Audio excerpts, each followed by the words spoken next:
எல்லோருக்கும் வணக்கம். ஸ்ரீ ரேணுகா தேவி ஜோதிட மையம் இந்த வருடத்தினுடைய இரண்டாவது வீடியோவை நான் பதிவு செய்ய விரும்புகின்றேன். தற்பொழுது விசுவாச வருடம், அந்த வருடம் வர தொடங்க இருக்கிறது. தமிழில் மொத்தம் 60 மாதங்களாகும், அதாவது 60 வருடங்களாகும். அந்த ஒவ்வொரு புது வருடத்தில் அந்த சித்திரை மாதம் பிறக்கிறது.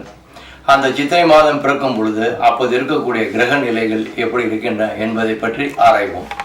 நான் பொதுவாக வாக்கியத்தை பிரதானமாக கொண்டு செயல்படுவோம். அதற்காக நான் திருக்கணிதத்தை வெறுப்பவன் அல்ல என்பதை நான் முதலில் சொல்லிக்கொள்ள விரும்புகின்றேன். ஏனென்று சொன்னால், இந்த மேஷம் முதல் மீனம் வரை ஏற்றுக்கொள்ளப்பட்டதும் போற்றப்படுவதும் தான் காலபுருஷ தத்துவமாகும். அந்த காலபுருஷ தத்துவத்தில் 10, 11 இந்த 2 வீடுகள், அதாவது மகரம், கும்பம், இந்த 2 வீடுகளுக்கு அதிபதியாக இருக்கக்கூடியவர் சனி பகவான். கடந்த காலத்தில் இருந்தே சனி பகவான் மகரத்திலும் கும்பத்திலும் மாறி மாறி வக்ரகதி அடைந்திருப்பதனால் பல இன்னல்களை, சிக்கல்களை நாம் பார்த்து கொண்டே இருக்கிறோம். சில பேருக்கு தொழில் நடைபெறுவதில்லை, சில பேருக்கு எண்ணங்கள்லாம் ஈடுபெறுவதில்லை, ஈடு செய்வதில்லை என்று கூட வைத்துக் கொள்ளலாம். இப்பொழுது வெகு நாட்களுக்கு பிறகு அல்லது வெகு வருடங்களுக்கு பிறகு மீண்டும் அந்த காலபுருஷ தத்துவத்தின் என்று சொல்லக்கூடிய 11ஆம் இடம் கும்பம், அதாவது லாபஸ்தானத்தில் சனி பகவானும், மீனத்தில் தற்போது இருக்கிறார் ராகு. அந்த ராகுவும் சனியும் கும்பத்தில் சேரக்கூடிய காலகட்டம். அப்பொழுது நமக்கு தமிழில் நடைபெறப் போவது விசுவாச வருடம். விசுவாவசு என்று சொல்வார்கள், சில பேர் விசுவாசம் என்று சொல்வார்கள். அப்பொழுது கன்னியில் இருக்கக்கூடிய கேது சிம்மத்திற்கு வருவார். சரியாக சமசப்தமாக 2 பேரும் பார்வையிடுவார்கள். அப்பொழுது பொதுவாக மேசராசிக்கு என்ன நடைபெறப் போகிறது என்பதை முதல் வீடியோவாக பார்ப்போம். இந்த வருடத்தில் நான் பதிவு செய்யக்கூடிய 2வது இது வீடியோவாகும். இப்பொழுது அந்த தமிழ் வருடம் என்று சொன்னால் அதற்கு முக்கிய காரணம் வெண்பா தான். சித்தர்கள் வழங்கிய வெண்பா என்றும் நமக்கு அழிவில்லாத பொக்கிஷமாக திகழ்ந்து கொண்டிருக்கிறது. அந்த வெண்பாவை நான் இப்பொழுது உங்கள் முன் வாசித்து அதற்கு பொருள் தருகின்றேன். இன்று டிசம்பர் மாதம், ஆங்கிலம் தேதி 16/12/2004 திங்கட்கிழமை, மார்கழி மாதம், அதாவது தனுர் மாதம், புனர்பூச நட்சத்திரம், பிரதமை திதியாகும். அன்பார்ந்த ஜோதிட பெருமக்களே, தமிழ் வருடங்கள் பிரபவ முதல் அட்சய வரை 60 ஆகும். அதில் 39வது வருடம்தான் விசுவாசம் அல்லது விசுவாவசு என்று வட சொல்லில் கூறப்படுகிறது.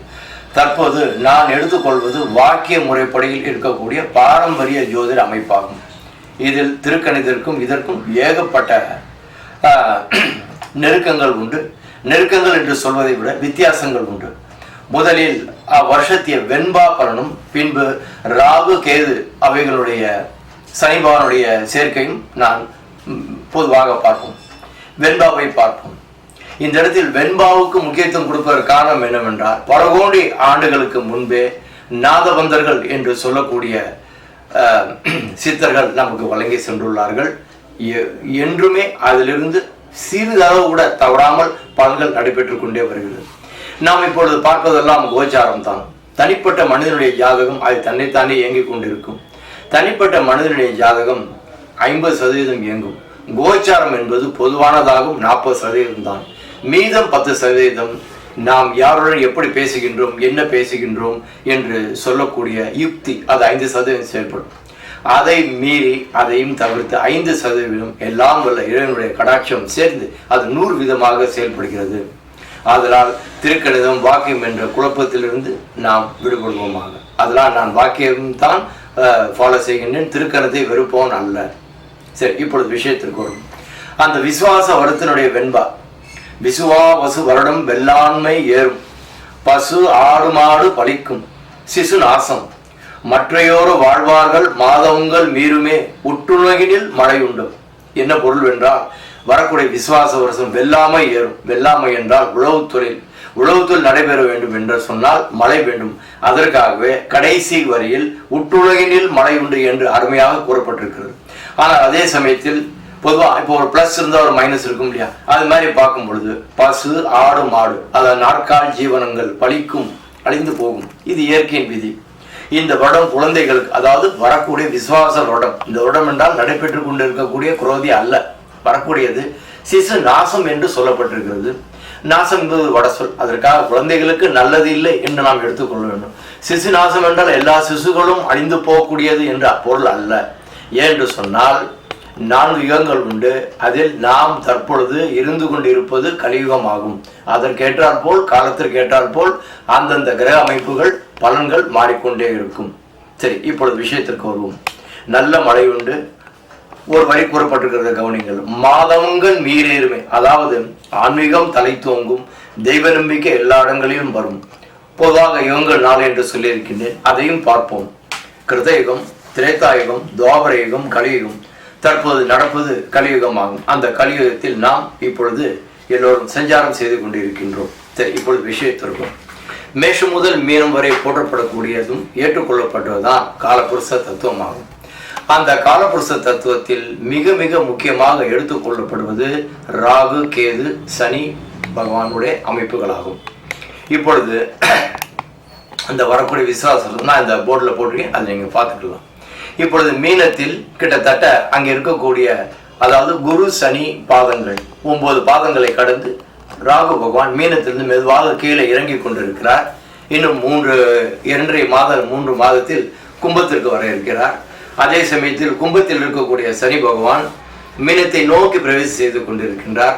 ஆனால் வாக்கியம்படி, மீண்டும் சொல்கிறேன், அழுத்தமாக சொல்கிறேன், வாக்கியம்படி இதுதான்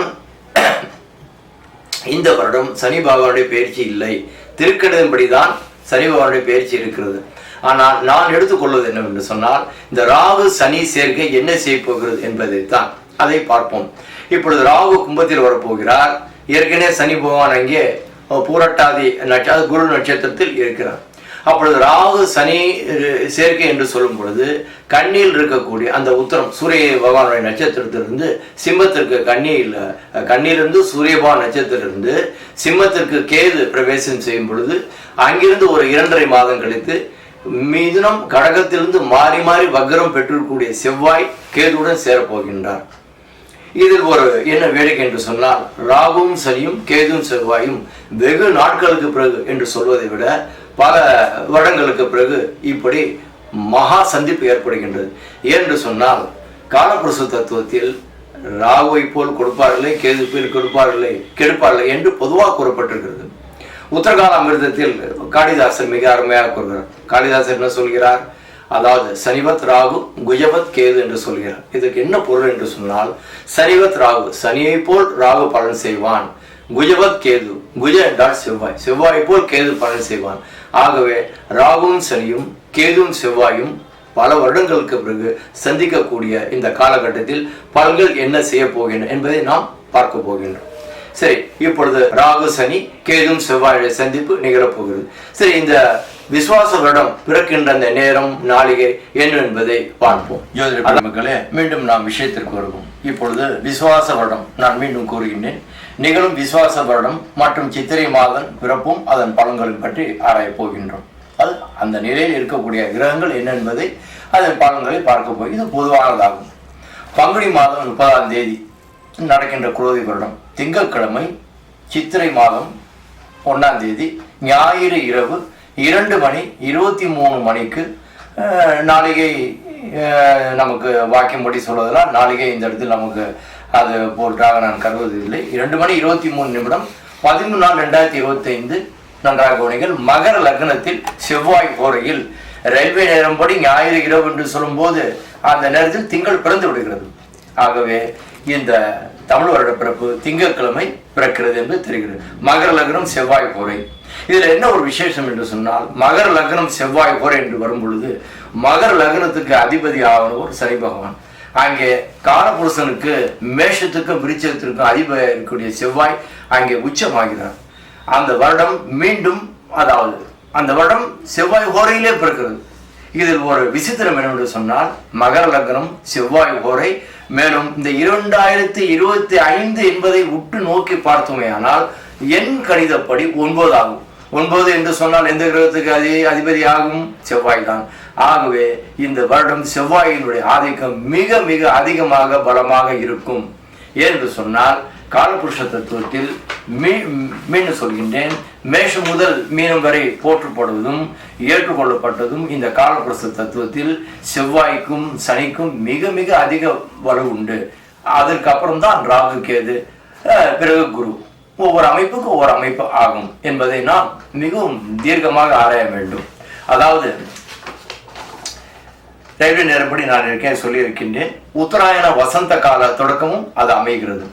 அந்த நேரத்தில் அமைந்திருக்கிற நட்சத்திரத்தை பாருங்கள். நட்சத்திரம் சுவாதி 1ஆம் பாதம் துலா ராசி ஆகும். அப்பொழுது அங்கே ராகு வந்து விடுகிறார். இப்பொழுது எல்லோரும் சேருகின்றனர். அதாவது மகர லக்னம், செவ்வாய் ஹோரை, ராகுவும் சனியும் சந்திக்கக்கூடிய காலகட்டம், சிம்மத்தில் சூரியபான நட்சத்திரத்தில் கேதுவும் செவ்வாய் சந்திக்கக்கூடிய காலகட்டம் அமைந்து விடுகிறது. இப்படி பார்க்கும்போது குருவின் நிலை என்ன என்று எல்லோரும் கேட்க தூண்டும். அந்த நேரத்தில் குரு பகவான் காலபுருஷனுக்கு 2ஆம் இடம், அது சுக்கிரன் வீடு. சுக்கிரன் குருவுக்கு பகையாக இருந்தாலும் கூட அவர் தன் தேவகுரு என்பதனால் அந்த 2ஆம் இடம், அது காலபுருஷனுக்கு 2ஆம் இடம், மேஷத்திற்கு 2ஆம் இடத்தில் அவர் எப்பொழுதும் நற்பலனை தான் செய்வார். அந்த இடத்தில் அவர் ஒரு தீய பலனை செய்ய வாய்ப்பில்லை. ஆனால் அதே சமயத்தில் இந்த ராகு கேது பயிற்சிகளுக்கு பிறகு குரு பகவான் ரிஷபத்திலிருந்து மிதுனத்திற்கு பயிற்சியாகி விடுவார். நான் பின்னால் அந்த தேதி குறிப்பிடுகின்றேன். நான் ஏன் திருப்பி திருப்பி சொல்லுகின்றேன் சொன்னால், இப்பொழுது நடைபெற்று இருக்கக்கூடிய இந்த குரோதி வருடத்தில் திருக்கணிதத்திற்கும் வரக்கூடிய விசுவாச வருடம் பார்க்கும் பொழுது ஏகப்பட்ட வித்தியாசங்கள் வருகின்றன. பொதுவாக திருக்கணிதத்திற்கும் வாக்கியத்திற்கும் சனி பகவானுடைய அந்த பயிற்சி வந்து என்னை பொறுத்தவரையில் என்னுடைய கிட்டத்தட்ட 30 வருட அனுபவத்தில் நான் பார்த்து கொண்டு இருப்பதெல்லாம் ஒரு 8 மாதம் வரைக்குள் தான் இதுவரை அமைந்திருக்கு. ஆனால் இந்த வருடம் வரக்கூடிய இந்த 39ஆம் வருடமாகிய விசுவாச வருடத்தில் கிட்டத்தட்ட சனி பகவானுடைய பயிற்சி வாக்கியம்படி 1.25 வருடம் வித்தியாசம் ஆகிறது. அதற்கு என்ன காரணம் என்பதை நான் மற்ற வீடியோக்களில் சொல்கின்றேன். ஒரு சிறு காரணம் சொல்கின்றேன். பொதுவாக இந்த உபய ராசிகளில் நன்றாக கவனித்து கேளுங்கள் நண்பர்களே, அன்பர்களே. உபய ராசிகளில் ராகு கேதுக்கள் வரும்பொழுதெல்லாம், பயிற்சி ஆகும் போதெல்லாம் உலகத்தில் மாபெரும் பிரச்சனைகள் உண்டு பண்ணும். ஒரு சிறு உதாரணம் சொல்கின்றேன். அதாவது மிதுனத்தில் ராகு இருக்கும் பொழுது எல்லோரும் அறிந்திருப்பீர்கள். அப்பொழுது திருக்கணிதப்படி பல விஷயங்கள் கூறப்பட்டன. திருக்கணிதப்படி மேஷத்திற்கு பிரமாதமாக இருக்கணும் என்றெல்லாம் பல ஜோதிடர்கள் பேசினார்கள். அதை யாரும் குறை சொல்ல முடியாது. என்று சொன்னால் கிரகங்கள் என்பது நம்மை விட்டு இந்த பூகோளத்திற்கு கோடிக்கணக்கான மைல் அப்பால் அவைகள் சஞ்சாரங்கள் செய்து கொண்டிருக்கின்றன. நான் ஏன் குறிப்பிடுகிறேன் என்று சொன்னால், மிதுனத்தில் எப்பொழுதெல்லாம் ராகு வருகிறார்களோ அப்பொழுது அந்த இடத்தில், அது 0 to 360 டிகிரி என்று சொல்லக்கூடிய அமைப்பில், பூகோள அமைப்பில் பார்க்கும்போது USA united states of America என்று சொல்லக்கூடிய அந்த மாகாணத்தில், அந்த யுனைடெட் ஸ்டேட்ஸ் ஆஃப் அமெரிக்காவுடைய அந்த ஏதோ ஒரு இடத்தில் மாபெரும் பிரச்சனைகள் ஏற்படும். ஒரு தீவிரவாத அமைப்பு ஏற்படலாம், அது வங்கிகள் திவாலாகலாம். இது போன்ற அமைப்பு தொடர்ச்சியாக நடைபெற்றுக் கொண்டிருக்கிறது. அப்பொழுது அதற்கு 7ஆம் இடம் சமசப்தமத்தில் யார் இருந்தார்கள்? குருவும் இருந்தார்கள், கேதுவும் இருந்தார்கள், பிறகு சனியும் இருந்தார்கள்.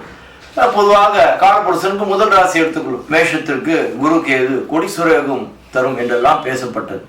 ஆனால் சனியும் அங்கே இருந்தார். ராகு சமசப்த பார்த்து கொண்டிருந்தார். ஆனால் என்ன செய்வது? இயற்கையை மிஞ்சிய சக்தி யாரிடத்திலும் இல்லை. எல்லாம் இறைவன் நிலைதான். அப்பொழுது தனுசில் இருந்து குரு பகவான் மகரம் நோக்கி செல்லும் பொழுது மாபெரும் பிரச்சனை ஏற்படும். அதுதான் COVID-19. சரி, இதெல்லாம் நடந்து போன விஷயங்கள். நான் ஏன் இங்கே குறிப்பிடுகிறேன் சொன்னால், இந்த உபயராசியில் ராகு கேதுகள் வரும்போதெல்லாம் மிகப்பெரிய பிரச்சனைகளை நாம் சந்தித்துக் கொண்டிருக்கின்றோம். அதற்காகத்தான் நான் அழுத்தம் திருத்தமாக சொல்கிறேன். இப்பொழுதும் பாருங்கள், மீனம் என்று சொன்னாலே உபயராசி, அதில் சுக்கிரன் உச்சம், குரு ஆட்சி, இதெல்லாம் வந்து பேசி பேசி கேட்டு கேட்டு பழகி போன விஷயங்கள் ஆகிவிட்டு. ஆனால் அங்கே அது ஒரு ஜலப்பிரவாகம் என்று சொல்லக்கூடியது. ஜலப்பிரவாகம் என்று சொல்லக்கூடியது 2 முக்கிய இடங்கள். ஒன்று கடகம், அடுத்து மீனம். ஆகவே ஒரு இடத்தில் ராகு வந்து விட்டால் அந்த இடத்தை பிராட், அதாவது விரித்து காட்டுவார்.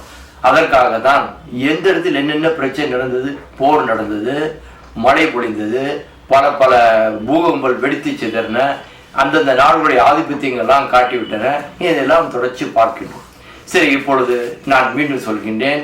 மகா சந்திப்பு என்று நான் சொன்னேன். அதாவது ராகுவும் சனியும் கும்பத்தில், கேதுவும் செவ்வாயும் சிம்மத்தில். அவைகள் என்ன செய்யப்படுகின்றன என்பதை சுருக்கமாக பார்க்கணும். இங்கே நான் இந்த வெண்பலகையில் போட்டிருக்கின்றேன். அதையும் நீங்கள் பார்த்துக் கொள்கிறோம். வெண்பலகையில் இருக்கின்ற ஒவ்வொரு கருத்தையும் இங்கே நாம் சொல்ல இயலாது. காலத்தின் நேரம் கருதி கொஞ்சம் சுருக்கமாகவே நான் வாசிக்க விரும்பினேன். வெண்பலகை பொருள் சொல்லப்பட்டு விட்டது. பிறகு அடுத்து நான் கூறப்போவது சுவாதி நட்சத்திரம். இப்பொழுது ராகு வந்து விட்டார் என்று சொன்னேன். ராகு கேதுகளுக்கு பொதுவாக, அதாவது அவைகள் நிழல் கிரகங்களாகும். சாயா கிரகங்களுக்கு வீடுகள் இல்லை. எந்த வீட்டில் வந்து அமர்கின்றனரோ அந்த வீட்டினுடைய ஆதிபத்தை எடுத்து கொடுக்கக்கூடியவர்கள், அதில் வல்லமை பெற்றவர்கள். நாம் அந்த ராகு கேதுக்களை இகழ்ந்து விட முடியாது, அவைகளை மறந்து விட முடியாது. பொதுவாக ஒரு மனிதனுடைய கர்ம வினை என்று எடுத்துக்கொள்ளும் பொழுது அதற்கு தி அப்ளிகேஷன் ஆஃப் கர்மா என்று சனி பகவானை தான் சொல்வார்கள். ஆனால் நான் படித்த அளவில், நான் ஆராய்ச்சி செய்த அளவில் சனியும் உண்டு, ராகும் உண்டு. அதனால்தான் அந்த காலத்திலேயே உத்தரகாராமிதத்தில் காளிதாசன் மிக அருமையாக சொல்லி வைத்தார். இதை நான் அழுத்தம் திருத்தமாக சொல்லிக் கொண்டே இருப்பேன். என்று சொன்னால் பாரம்பரியம் என்று வரும்பொழுது புதிய அமைப்புகள் வரலாம், அவை நாம் மறந்து விடக்கூடாது. பாரம்பரியத்தை எந்த நேரத்தில் எந்த நேரத்தில் மறந்து விடவே கூடாது. இது என்னுடைய இதயபூர்வமான ஒரு கிட்டத்தட்ட ஒரு நல்ல செய்தியாகவே நான் உங்கள் முன் வழங்குகிறேன். சரி, இப்பொழுது மகா சந்திப்பு என்ன செய்வது? ராகு என்று சொன்னாலே நிழல் கிரகம், சாயா கிரகம். ராகு அந்த கர்ம வினைகளுக்கு அதிபதி. ஒரு மனிதனுடைய கர்ம ஊற்று எது தெரியுமா? ஒரு ஜாதகத்தில் கேது எங்கு இருக்கிறது, அதுதான் த ஆரிஜின் ஆஃப் கர்மா என்று சொல்வார்கள். சரி, அந்த கர்மா எப்படி பிரித்து கொடுக்கப்படுகிறது? ராகுவின் மூலமாகவும் சனிவின் மூலமாகவும் பிரித்து கொடுக்கிறது. அதாவது த அப்ளிகேஷன் ஆஃப் கர்மா என்று சொன்னால் அது சனிதான். அதை சரியான முறையில் ஆணோ பெண்ணோ மற்ற ஜீவனோ யாரா இருந்தாலும் சரி அதை அனுபவிக்க வைப்போம் தான் இந்த ராகு. சரி, இப்பொழுது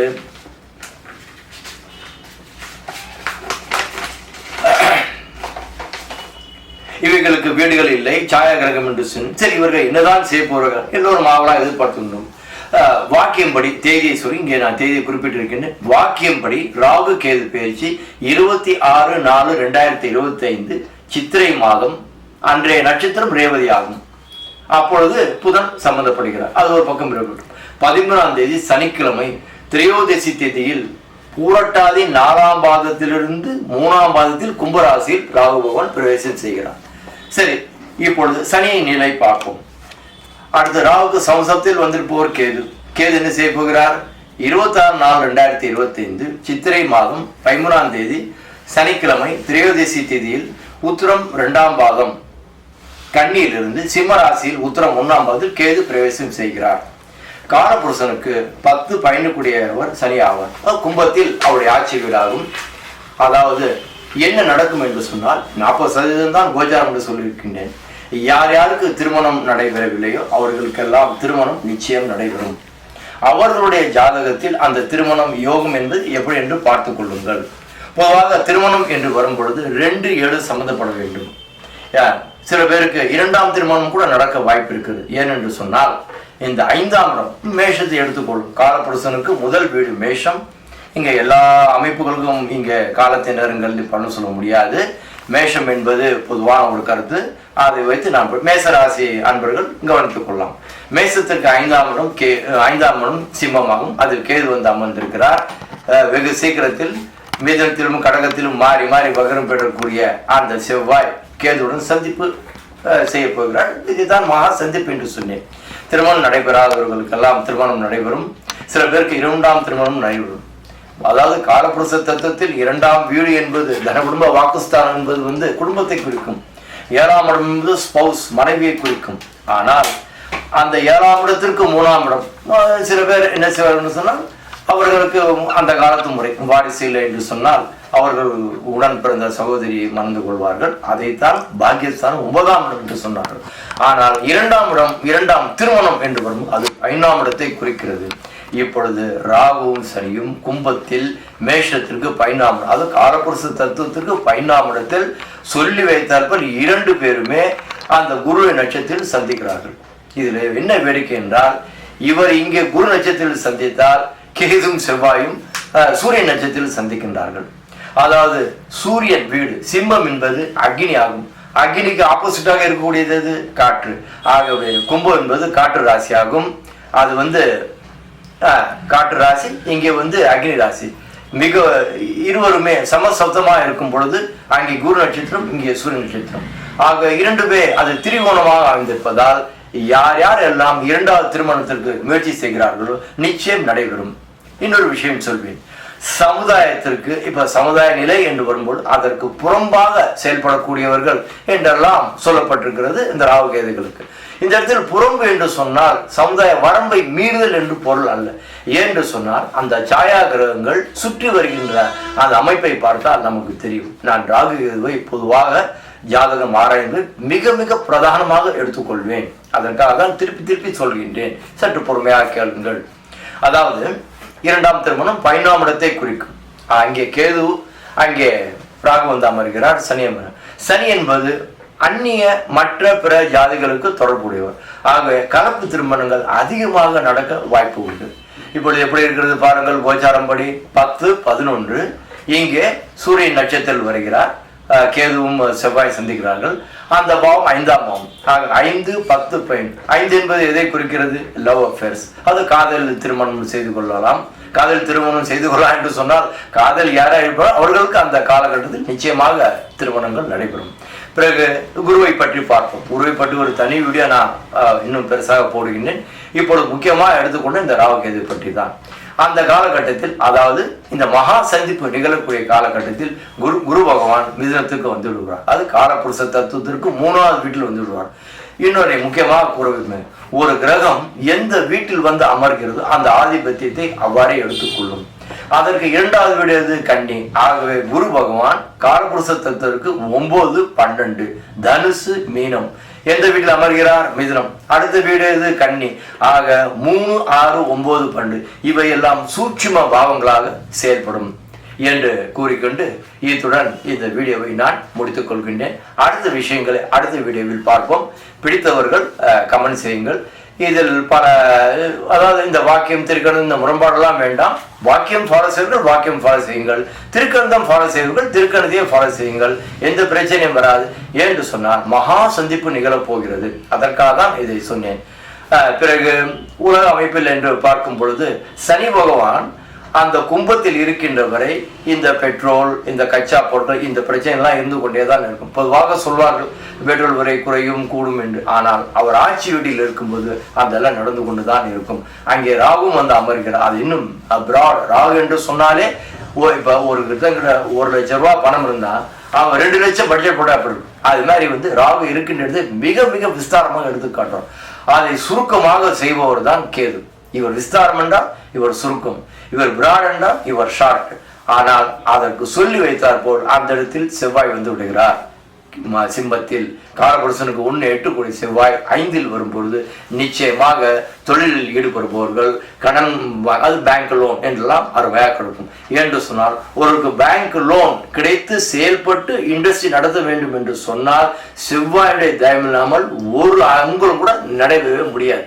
அதை நான் அழுத்தம் திருத்தமாக சொல்ல முடியும் என்று கூறிக்கொண்டு இந்த வீடியோவை நான் இத்துடன் முடித்துக் கொள்கின்றேன். அடுத்த விஷயங்களை நான் அடுத்த அமைப்பில் பார்ப்போம். நன்றி, வணக்கம். விருப்பமுள்ளவர்கள் கமெண்ட் செய்யுங்கள். நல்ல முறையில் கமெண்ட் செய்யுங்கள். கொச்சைத்தனமான வார்த்தைகள் வேண்டாம். நம்முடைய தாய்மொழியை நாமே, அதாவது கீழ்த்தரமாக எண்ணிவிடக்கூடாது. நல்ல முறையில் கமெண்ட் செய்யுங்கள். என்னுடைய நம்பர் இந்த இடத்தில் கொடுக்கப்பட்டிருக்கிறது. அந்த வீடியோ கீழே வரும். விருப்பமுள்ளவர்கள் ஜாதகம் பார்க்கலாம். என்னுடைய மொபைல், ஜிபே, வீடியோ எல்லாமே ஒன்றுதான். நன்றி, வணக்கம்.